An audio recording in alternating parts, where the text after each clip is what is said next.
This is only the third time in the magazine's history that it has endorsed a presidential candidate. We should also say that the Atlantic's founding statement, as your article points out, promised it would be the organ of no party or clique. So then what was it that compelled your magazine, the editorial board, to endorse Hillary Clinton?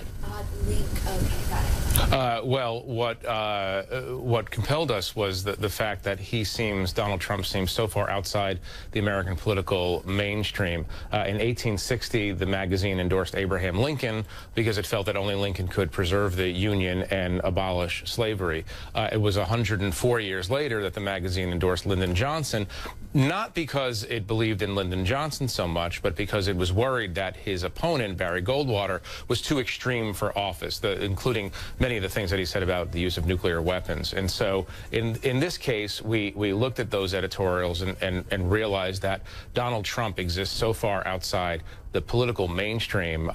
He's really not a Republican in some ways, a traditional Republican, that we felt that it was time to do what we did twice before again. Yeah, and the context is important. I'm glad that you kind of went through the last two other times where the magazine endorsed a presidential candidate, and it seems that there are some similarities, when it comes to the endorsement of Lyndon B. Johnson, because it was more of a rejection of his opponent, Barry Goldwater, who the magazine saw as being dangerous. And so there's a parallel with that endorsement and with the Clinton endorsement.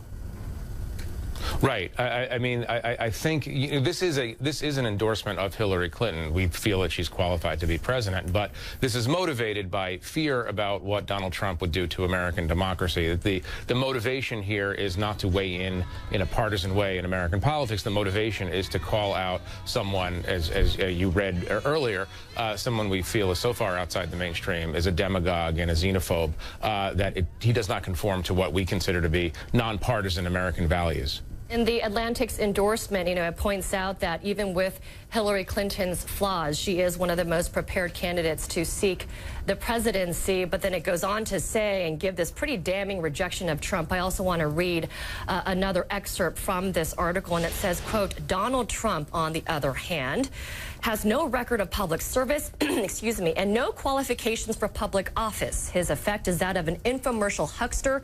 He traffics in conspiracy theories and racist invective. He is appallingly sexist. He is erratic, secretive, and xenophobic. He expresses admiration for authoritarian rulers and evinces authoritarian tendencies himself. He is easily goaded, a poor quality for someone seeking control of America's nuclear arsenal. He is an enemy of fact-based discourse. He is ignorant of and indifferent to the Constitution. He appears not to read. So again, some very strong words there. But I guess my question is, why not stop short of endorsing the Democratic presidential nominee and simply encourage voters not to vote for Trump the way the USA Today did, which was also an unprecedented move by the newspaper? Right. It's a good question, and I'm not going to criticize USA Today for the way it handled that. It was an interesting way to handle the issue. But this is an election. Somebody has to be president, and the only plausible way, according to the polls, that Donald Trump will not be president is if more people vote for Hillary Clinton. There are two other small party candidates, but they don't have any chance at all of becoming president. And so we were just dealing with that reality. An election is not merely about rejecting a person. It's really about picking a person. You never get a perfect choice in a democracy because no human is perfect.